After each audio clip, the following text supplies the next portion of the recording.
یہ اس لیے کہ انہوں نے دنیا کی زندگی کو آخرت کے مقابلے میں عزیز تر رکھا، اور اس لیے کہ اللہ کافر لوگوں کو ہدایت نہیں دیتا۔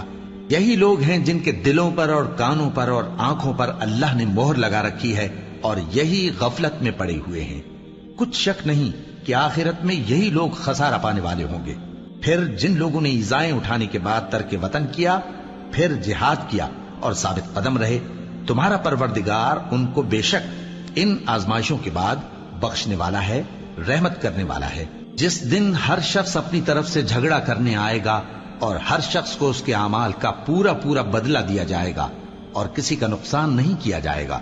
اور اللہ ایک بستی کی مثال بیان فرماتا ہے جو کہ ہر طرح امن چین سے تھی، ہر طرف سے اس کا رزق با فراغت چلا آتا تھا، مگر ان لوگوں نے اللہ کی نعمتوں کی ناشکری کی تو اللہ نے ان کے اعمال کے سبب ان کو بھوک اور خوف کا لباس پہنا کر ناشکری کا مزہ چکھا دیا۔ اور ان کے پاس انہی میں سے ایک پیغمبر آیا تو انہوں نے اس کو جھٹلایا، سو ان کو عذاب نے آ پکڑا اور وہ ظالم تھے۔ پس اللہ نے جو تم کو حلال طیب رزق دیا ہے اسے کھاؤ اور اللہ کی نعمتوں کا شکر بھی کرو اگر اسی کی عبادت کرتے ہو۔ اس نے تم پر مردار اور لہو اور سور کا گوشت حرام کر دیا ہے، اور جس چیز پر اللہ کے سوا کسی اور کا نام پکارا جائے اس کو بھی۔ ہاں اگر کوئی ناچار ہو جائے تو بشرطے کہ گناہ کرنے والا نہ ہو اور نہ حد سے نکلنے والا، تو اللہ بخشنے والا ہے، مہربان ہے۔ اور یوں ہی جھوٹ جو تمہاری زبان پر آ جائے مت کہہ دیا کرو کہ یہ حلال ہے اور یہ حرام ہے، تاکہ اللہ پر جھوٹ باندھنے لگو۔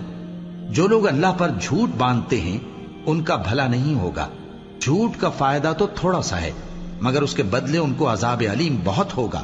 اور جو چیزیں ہم تم سے پہلے بیان کر چکے ہیں وہ ہم نے یہودیوں پر حرام کر دی تھی، اور ہم نے ان پر کچھ ظلم نہیں کیا بلکہ وہی اپنے آپ پر ظلم کرتے تھے۔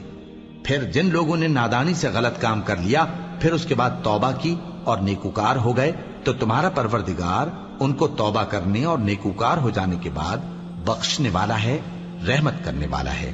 بے شک ابراہیم لوگوں کے امام اور اللہ کے فرما بردار تھے جو ایک طرف کے ہو رہے تھے اور مشرکوں میں سے نہ تھے۔ اس کی نعمتوں کے شکر گزار تھے۔ اللہ نے ان کو برگزیدہ کیا تھا اور اپنی سیدھی راہ پر چلایا تھا، اور ہم نے ان کو دنیا میں بھی خوبی دی تھی اور وہ آخرت میں بھی نیک لوگوں میں ہوں گے۔ پھر اے نبی ہم نے تمہاری طرف وہی بھیجی کہ دین ابراہیم کی پیروی کرو جو ایک طرف کے ہو رہے تھے اور مشرکوں میں سے نہ تھے۔ ہفتے کا دن تو انہی لوگوں پر مقرر کیا گیا تھا جنہوں نے اس میں اختلاف کیا، اور تمہارا پروردگار قیامت کے دن ان میں ان باتوں کا فیصلہ کر دے گا جن میں وہ اختلاف کرتے تھے۔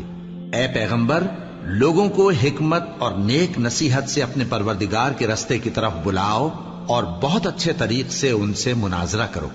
جو اس کے رستے سے بھٹک گیا تمہارا پروردگار اسے بھی خوب جانتا ہے، اور جو رستے پر چلنے والے ہیں ان سے بھی خوب واقف ہے۔ اور اگر تم ان کو تکلیف دینی چاہو تو اتنی ہی دو جتنی تکلیف تم کو ان سے پہنچی، اور اگر صبر کرو تو یہ صبر کرنے والوں کے لیے بہت اچھا ہے۔